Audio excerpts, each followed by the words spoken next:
All right, so here we go. Yes, today I woke up to a very big surprise, an official new blog post from the dev team, which asks the question, what's next for 2025? And they give us a very big sneak peek at future content and a lot of cool stuff coming to Space Marine 2 in 2025. We're going to go over it together here right now. So let's do this, starting out from the very beginning. So here we go. Dear Space Marines, the year is coming to an end, and we first and foremost want to assure you that 2025 will be just as epic as 2024. Now, of course, they go on to recap what happened in 2024, which was an epic year for Warhammer and Space Marine 2. Let me tell you what, some really cool shots there. But we also have this is noteworthy. A community event is going on right now. It says there will continue to be in-game events in 2025. Currently, the ongoing Decimation event invites you to win 10 times in operations in order to unlock an exclusive skin, the Mark 11 Hell's Teeth Pattern Chainsword. You don't want to skip this one, Space Marines, so gear up and head back to battlefield already. So check it out right there. There's a preview. Now it says the event starts on the 27th of December, so it is ongoing. And it is going to be ending on the 20th of January. The Emperor protects. But the big question is, what is next for 2025? Here's an update. So, of course, fresh content for PvP, which I know a lot of you probably aren't interested in, but maybe this will make you hop back into PvP. Let me know. It says, PvP players, we have heard you, and we know you feel left out. We will have your back in 2025 with brand new and exciting content for the PvP. First thing we can tease you is the new PvP map. It will be set in a closed environment with many narrow passages pushing you to engage in more close-quartered battles. Check it out right there. It looks really, really cool. Love the look of this new PvP battlefield. Now it says custom PvP lobbies will also be implemented in patch 7. You will be able to play with modifiers and change the amount of players up to 6 versus 6. You can change the timer limit for each match, the maximum limit score. You can have more than 2 players for each class and have 6 snipers on your team if you want, even if it's a questionable strategy. So that was actually a highly requested feature, and it's good to note that they're really listening to feedback. But you can't do that stuff in public PvP lobbies. Now, what about PVE content, which I know the majority of you are probably more curious about? So, new PVE content. The hotly anticipated Horde mode will, of course, arrive in 2025. That's later in 2025. We'll keep us updated when that gets closer. Now, Prestige ranks is interesting. That's going to be introduced during Season 3, allowing you to upgrade your classes even further. Now, on top of that, new operations and new enemies will come to expand the content of Space Marine 2 to spice things up. A new difficulty level with new rewards will also be added. So they're adding yet another new difficulty. And if you are wondering, when does Season 3 begin? So yeah, that is going to be starting up, of course, in early 2025. I'll let you guys know the exact start date on that one here shortly. You never know, things could change with that. But yeah, they'll keep us updated. Then we will be getting that update 7 as well. Now, also, what about our next champion? The next champion will be the Salamander Champion, and he will be a sniper available in PvE and PvP. And they go on to explain the choice here. Number 1, his cape is very cool, super important. And number 2, obvious choice for the sniper champion would have been a Raven Guard, but we have a different plan for them. Okay, so a little bit of tease for Raven fans out there. Everyone loves Salamanders, us included, and we really want to give them a champion. Heavy and tactical would have been good candidates, but heavy was already taken, and we have a different idea for tactical. Interesting. So they kind of give us some teases, of course, but here is a preview of the Salamander, who's looking absolutely badass in my opinion. Dude, I love the look of this so much. So that's exciting to see. Now, customization. We'll keep adding customization elements such as the Mark 6 Corvus throughout the year to represent more iconic chapters of the Warhammer 40K universe. Now, Battle Barge is also getting an expansion. The Data Vault will make its entry on the Battle Barge next year. It will consist of new area with unlockable information on more elements from the game. Unlock them with a special currency earned through in-game achievements. We'll get back to you quickly in the beginning of 2025. So this is coming apparently in the beginning of 2025. Ooh, I like the look of it. Damn, that looks really, really cool. So this was also kind of like leaked. I believe this is where your research area is going to be. It kind of accidentally released to us all, and then they removed that feature.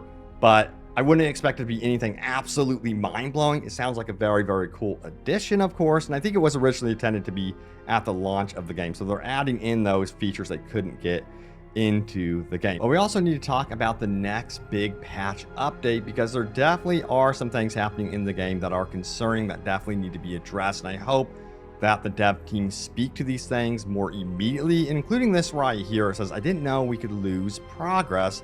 I heard that a chainsword skin could be earned by playing operations as I started playing, but before I could even select a mission, I was getting connection problems and was shown that my level 25 tactical marine was now level 1. I still have my weapons and armor, but all my perks are gone, so I've effectively been nerfed.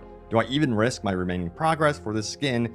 Images for proof. And if we take a look at the images here, we can see that yes, his tactical is a level 8, and if we keep going, you can see how it was downgraded to a level 1, unfortunately.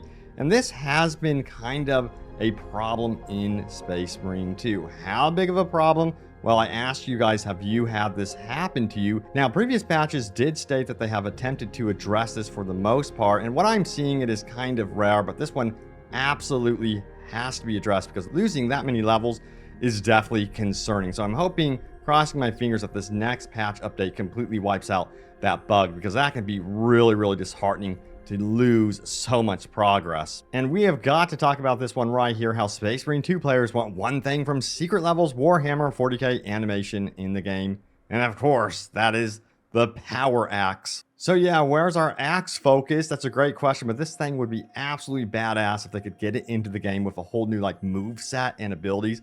That would be really, really cool. They did make some comments, by the way, about adding new melee weapons, saying that it would be a lot of work. They didn't say no, but they certainly didn't say yes. But I think this one would take a little bit more time. But I do have some good news, especially for those of you that are on PC and want to mess around with offline play. Check it out. Space Marine 2 modders put the axe from Secret Levels Warhammer 40K episode into the game. And Iron Gaming has some gameplay showcasing what the power axe looks like in action. You can find that in the description below. I don't want to showcase all of his gameplay, but go check out his channel. He did a great job on that video. But anyway, yes, would love to see this. I actually got to get that mod installed myself because it looks cool. But the thing is, if they do introduce new looking weapons or entirely new weapons, I really do think they need to come with new movesets. And I also think that is how the dev team is thinking as well, that if they do add something into the game that is brand new, a new weapon or what have you, that it does have to have more meaning than just beyond looks. You know what I mean? Now, cosmetics are a different story. We do have those cosmetic rewards for weapons and things like that. That makes sense. But adding an entirely new weapon should feel very, very different. And it might come with a new class. Who knows? But hey, mentioning new classes and that sort of thing, yeah, if you're wondering about that, they did mention previously that they would be interested in updating existing classes. So perhaps they could throw the power axe in there as well. And once again, it's that time again to go over your top comments. As always, love reading through your comments, so be sure to leave a comment down below. It could end up right here in a future video. Let's begin. So we have I ran Inferno 100 plus times? Yes. Will I run it 100 more times to test out all melee weapon type changes on all classes again? Yes. Now that is devotion. Love it. We also have this one right here from Nick Lovett, who says this, if I can scroll back up. I just want to be able to put my frickin' chapter on the right shoulder for the Death Watch, and just a little more armor customization in general. For example, more trinkets on parts of arms and legs, or controlling the logo on your helmet for the Mark 8. Or putting my correct squad number over my right shoulder pad for the Dark Angels, Death Watch weapons, and armor pieces from the campaign, regular Phobos helmet. The small things are missing. So yeah, you know, at least we got confirmation that they're looking into adding more customization options. I think they're just going to keep rolling with that as well, simply because they did make a third-person game for a reason. They want to showcase customization. That's a big part of the Warhammer universe. Now, Salamander Champion should have been heavy with the melted gun, or even the addition to the flamethrower would have been great for when it comes out. A lot of people in agreement about that one. How are you guys feeling about it? Now, we also have this one. The damage for blocking weapons feels great, but standing there and farming blocks to get it off doesn't feel great. I'm standing there like a tool trying to get 3 blocks, but by the time I have them, my team has gunned them down. I've stuck with fencing weapons, unfortunately, just because how clunky it feels to farm stacks. So it looks like there needs to be another fine-tuning update, I suppose, to that mechanic. They tried to, you know, their best, I would say, to kind of make blocking more viable. But yeah, fencing is just still a lot more engaging, a lot more fun. You know, the more immediate reaction to the combat, for sure. And we also have, I hope to see new melee weapons. Maybe they bring back the power axe from the last game, add the power maul, or to get creative, maybe the power flail. Yeah, they have a lot of options still, you know. They're going to work their way, I think, to some new weapons. I really do hope that the new weapons that they did mention in this blog post include the melee stuff. And I do think that they are also, I'll just say it, thinking very, very long term, you know, making sure that they leave some content, of course, for Space Marine 3. But however, you guys know me, I just feel like that they need to make one Space Marine game in the future, make it future proof to where they can update it forever. But anyway, enough talking about Space Marine 3 because I'm all in on Space Marine 2. And it seems like the dev team right now, that is their current focus. Although I will say they are also making that Turok game, and I am going to definitely do some updates on that one as we get into more info on that. Excited for that. Cannot wait. But yeah, there it is. The latest happenings around Space Marine 2. Thank you all so much for watching. Stay tuned here for more updates and news about all things Warhammer 40K Space Marine 2 and much more. Thank you guys, and I will see you all next time. Take care.